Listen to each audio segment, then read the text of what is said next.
종으로나 횡으로나 묘용을 얻어서 일일에 걸림없음을 이르되 선이니 그랬습니다. 종으로나 횡으로나 묘용을 얻어서 일일에 걸림없음 이르되 선이다 그랬어요. 일일에 걸림이 없다는 것은 뭐냐면 그 불교의 화엄정에 보면은 사법계라는 게 있어요. 사법계라는 게 이법계, 그다음에 사법계, 그리고 이사무예법계, 사사무예법계 이렇게 해서 이제 네 가지를 사법계이래요. 이법계라고 하는 것은 이치, 그다음에 사법계라고 하는 것은 일. 이치를 연마한다거나 아니면 일을 당한다거나, 그다음에 이제 이사무예법계는 일과 이치가 같이 어우러졌을 때에도, 그 다음에 사사무예법계라고 하는 것은 그냥 일, 여기서 일이라고 하는 것은 그 일만을 얘기하는 게 아니고 이 사를 뛰어넘은 일이. 그러니까 모든 것을 다 얘기한 거죠. 이와 사, 그리고 이사무예는, 이사무예도 이와 사라고 하는 것이 구별이 있어요. 차별이 있어. 그래서 이사무예 이렇게 둘로 나눠서 되어 있는데, 사사무예라고 하는 것은 일과 이치라고 하는 구별도 없는 모든 것에 무예한 것을 얘기해요. 그래서 여기서 일에 걸림이 없다고 하는 것은 어떠한 경계나 어떠한 일에도 걸림이 없는 거예요. 그러니까 이치에도 걸림이 없고 일에도 걸림이 없고 일과 이치가 혼재되어 있는 상태에서도 걸림이 없고 모든 것에서 걸림이 없는 것을 일에 걸림이 없다고 해요. 시간적으로나 공간적으로나 평등 세계에서나 차별 세계에서나 순경에서나 역경에서나 할 것 없이 그게 묘용이 나타나서 다 걸림이 없는 거예요. 그러니까 다 어떠한 현상이 어떠한 상황에 처한다더라도 그걸 바라볼 때 거기에 일과 이치에 걸림이 없어서, 일과 이치에 걸림이 없으면 그 마음이 요란해지가 않겠죠. 저 사람이 원하는 게 뭔지를 알아버리면 요란하지 않죠. 그 사람이 원하는 것을 해주면 돼요. 근데 그 사람이 원하는 게 뭔지를 모르기 때문에 마음이 답답하고, 그 답답한 것이 넘어서면 이제 짜증나고, 그 넘어서면 이제 화내고 미워하고 이제 이렇게 되는 거예요. 알아버리면 그런 마음이 알 것도 없어요. 아, 제가 뭐가 필요한가 보구나, 어디가 아픈가 보구나, 그걸 다 알아가지고 해줄 수가 있는 거죠. 화엄정에서 말하는 이 사법계가 우리 공부하고 이렇게 비교해 보니까 이렇게, 이법계라고 하는 것은 진리불공. 이 진리에 대한 이치를 통달해 가지고 거기에 대해서 걸림이 없는 거예요. 이게 진리불공. 사법계라고 하는 건 일에 대한, 이게 사사불공. 일이 불공하는 거예요. 그 일마다 불공하는 거예요. 그 다음에 이제 이사무예법계는 불법시 생활, 생활시 불법. 불법을 생활에 대주로 하나, 생활을 불법에 갖다 대나 할 거 없이 하나도 걸림이 없는 거예요. 이런 사람. 이게 이제 이사무예법계. 근데 사사무예법계는 뭘까요? 사사무예법계는 행하는 모든 것, 나타나는 모든 것, 그것이 다 진리 아님이 없는 것이 되는 거예요. 어떤 사람이 어떻게 하든지 간에 그것이, 불법시 생활, 생활시 불법은 불법을 생활에 삼고 생활을 불법 삼는 이 두 가지가 좀 나눠져 있어서 이 불법과 생활을 이렇게 대조하면서 공부를 할 수가 있겠죠. 그런데 이 사사무예법계까지 가면, 일일이 걸림이 없는 단계까지 가면 일이다, 이치다, 불법이다, 생활이다, 이걸 나눌 것도 없어요. 모든 것이 다 그냥 그 자체가 되는 거예요. 나타나는 모든 것이. 그러니까 그 자리에 가면은 선이다, 악이다 구별이 있어요, 없어요? 없어요. 이게 평등이다, 불평등이다 이런 구별도 없어요. 순경이다, 역경이다 이런 것도 없어요. 그러니까 모든 것이 다 진리의 화연이 돼버리는 거죠. 그러니까 내가 싫어하는 사람이 미운 짓을 해도 그건 진리의 화연이에요. 내가 좋아하는 사람이 이쁜 짓을 했으면 할 때만 진리의 화연이 아니고 내가 싫어하는 사람이 미운 짓을 할 때도 진리의 화연이 되는 거죠. 그러니까 모든 것이 다 진리이기 때문에 나는 그 진리의 화연을 보고 마음이 요란해져요, 안 해져요? 화현, 나타나는 것. 이게 진리의 작용이니까 누가 어떤 일을 하든지 이 우주에 돌아가는 모든 것이 다 이 천만 경계가 다 경계가 아니고 진리의 나타남으로 알아버리면 이 마음이 요란해지겠어요? 요란해지지 않죠. 그냥 그대로 선이 되는 거예요. 그 자리를 알아버리면 그대로가 선이라는 거죠. 근데 그 선 자리를 발견해야만이 모든 것이 진리로 화연이 되는 거예요. 될 때까지 해야 되는데 그 터 닦을 선인데 우리는 기본적으로 터 닦을 선은 우리 지금 배우는 것은 그렇다고 하는 이제 진리의 기본을 배우는 거예요. 근데 이제 그것을 배우고 그 묘용이 나타날 때 그러한 묘용이 나타난다고 하는 것을 일단은 알아야 그 다음에 자기가 닦을 수가 있기 때문에 지금은 그것을 알아가는 거죠. 모르고는 닦을 수가 없으니까. 그래서 지금은 알아가는 거고, 그 다음에 그걸 알고 닦지 않을 수가 없는 거고, 닦다 보면 그게 일일이 다 걸림이 없는 데까지 가는 거죠.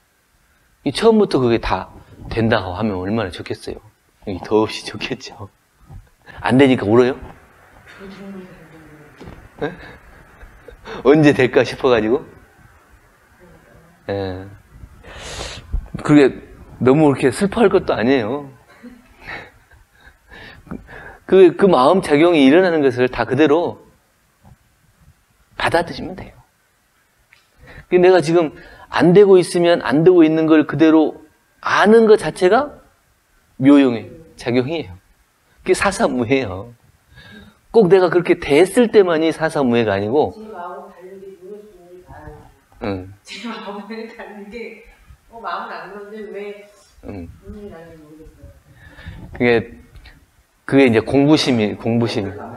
공부심이죠. 내가 하고 싶은데 뜻대로 안 되면 답답하고 참 이런 경계를 당해서 매번 그 경계를 당해서 어떻게 말하냐면 되풀이하는 거거든요.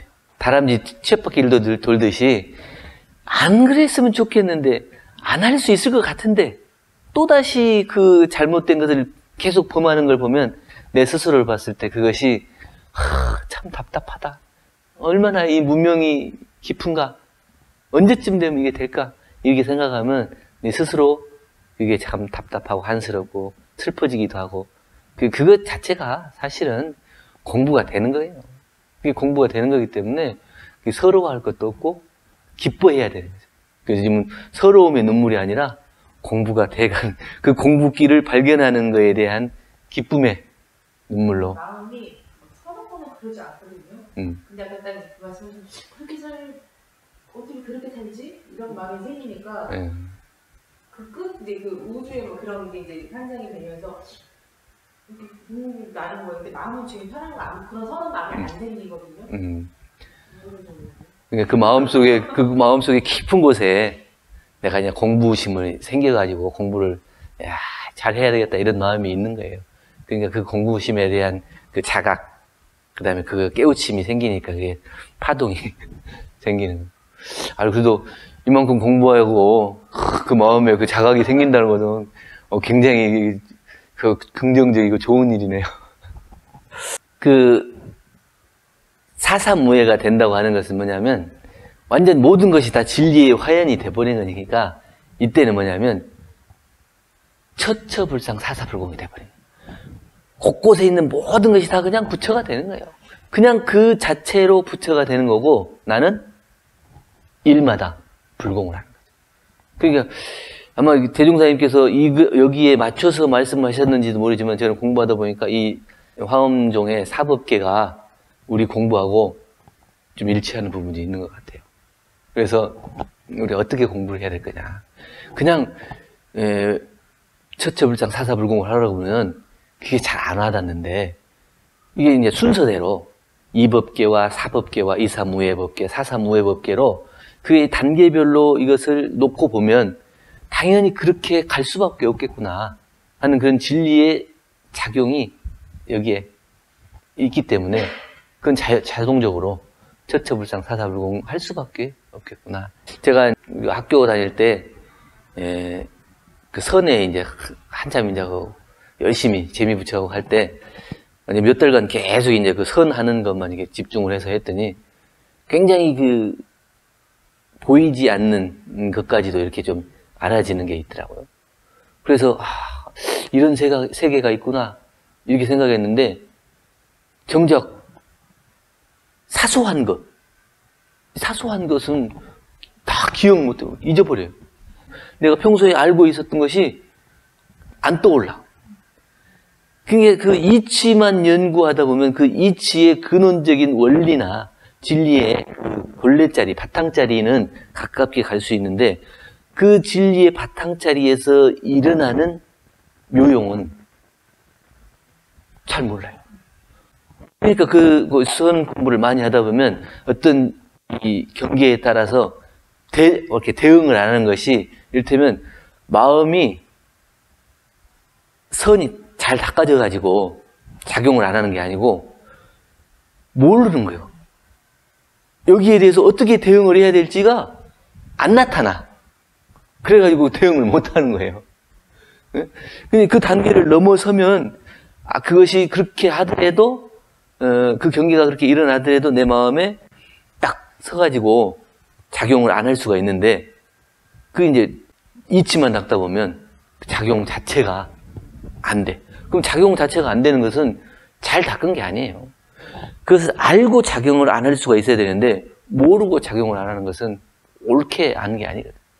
그래서 그렇게 한참 공부하다가 방학 때 가가지고 우리 이제 교무님한테 가가지고 제가 이렇게 오랫동안 선 공부를 했더니 이렇게 사소한 것 하나도 다 잊어버리고 생각 자체가 못 미치는 부분이 있네요. 그랬더니 다른 말씀 안 하시고 요 정원에 낙엽이 많이 쌓여있으니까 낙엽 좀 쓸어라 이러시더라고.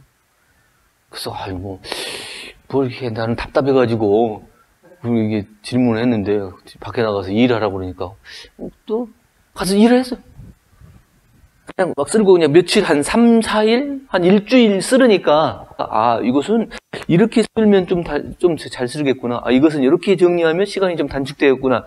요런 생각이 이제 미치더라고. 그건 뭐냐면 일을 통해서 이치가 밝아지는 거예요.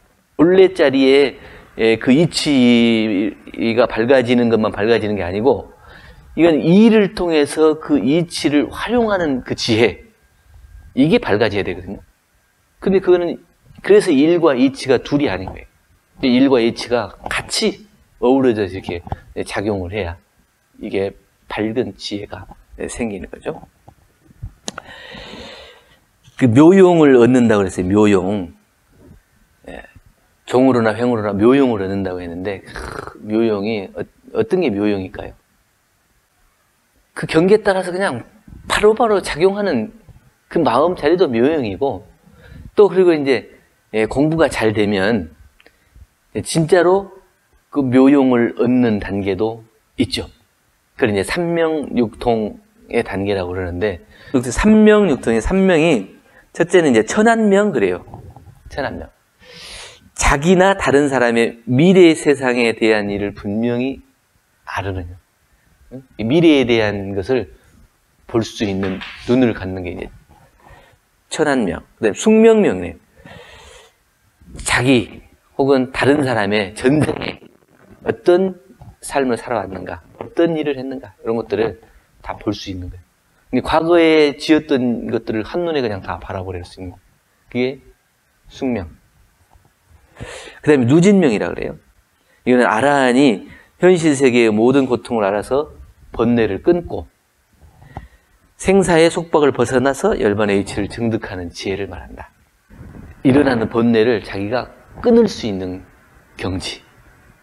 그리고 생사의 일을 스스로 해결할 수 있는 경지. 이게 이제 누진명. 그 다음에 이제 육통 그랬는데요.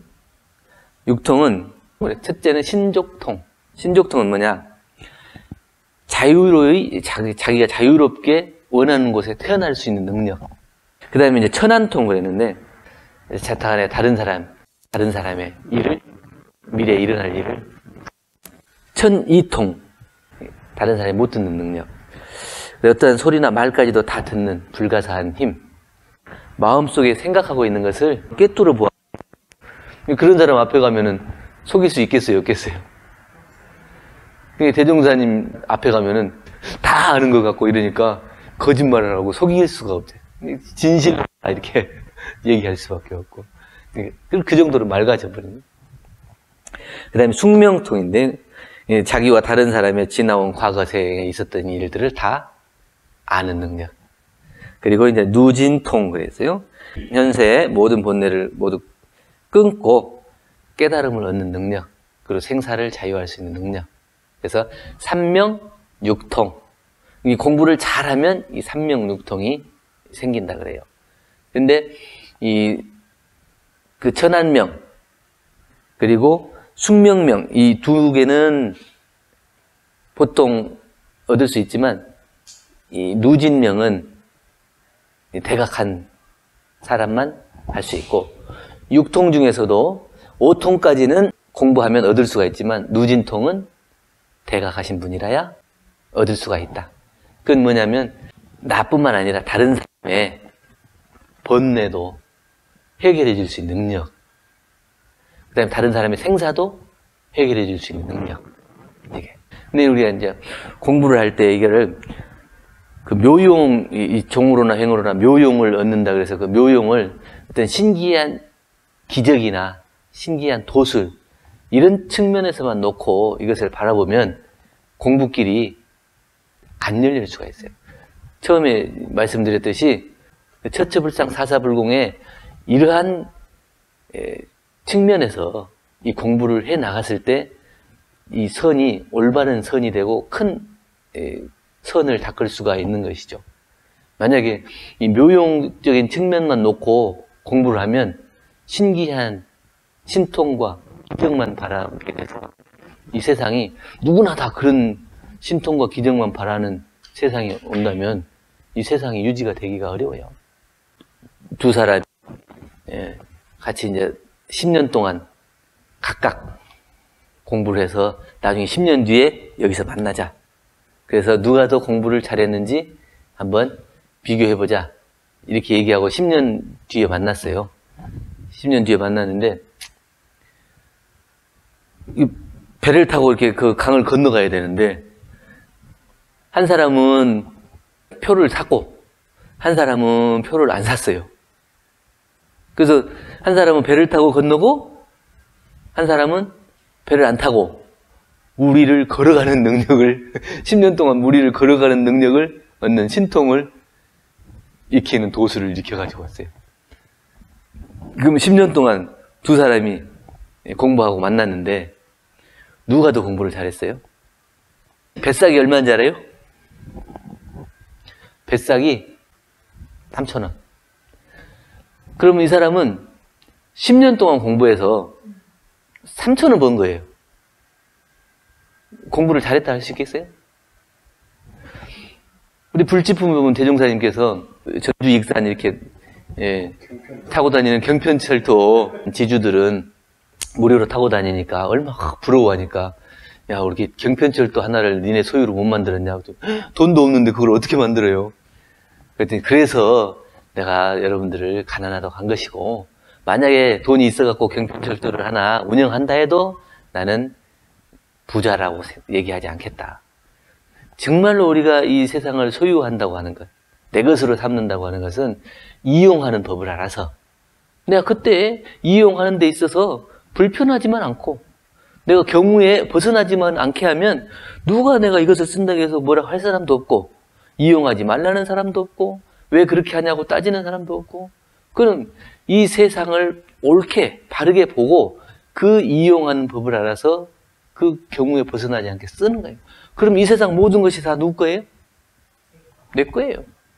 그러면 이 3,000원 주고 배를 타고 이 강을 건너는 사람은 배를 타고 건너는 동안에 이 배가 누구 거예요?